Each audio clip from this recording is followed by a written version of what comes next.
Thank you, ladies and gentlemen. Firstly, I'd like to remind the opposition that the parameters state that it should be limited to patients who have no chance of recovery and not to patients who are suffering from schizophrenia.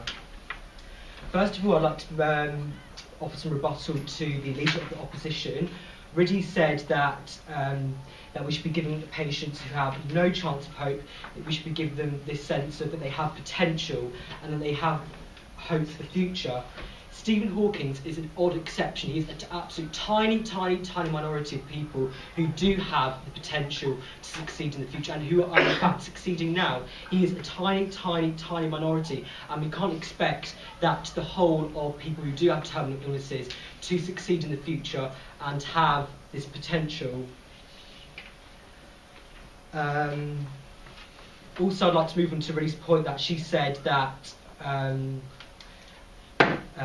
suicide should be legalised in order to give patients dignity. Or how is letting someone die, suffering in their bed, not being able to move, having absolutely no control of their body functions, giving them a dignified way to die when they absolutely have no hope, no way of having a good future? No, thank you.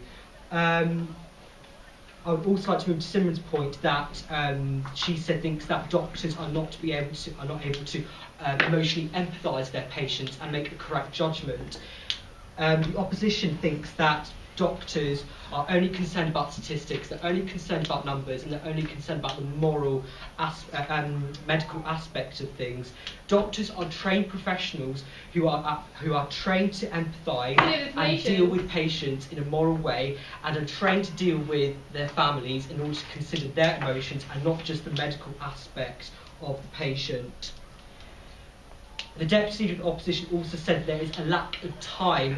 It also said that there is no lack of time and that there shouldn't be of urgency. There is an absolute lack of time because people are day in, day out suffering, laying in their hospital beds, not being able to die with dignity, and there is absolutely no time in order to let this suffering continue.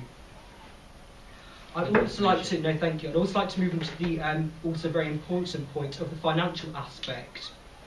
The financial aspect is also a very important point because large sums of money are being taken out of the NHS in order to facilitate and keep these people who have absolutely no way of recovery in hospital beds, and it's costing the state great sums of money, which can be used in order to in other sectors in order to benefit the people.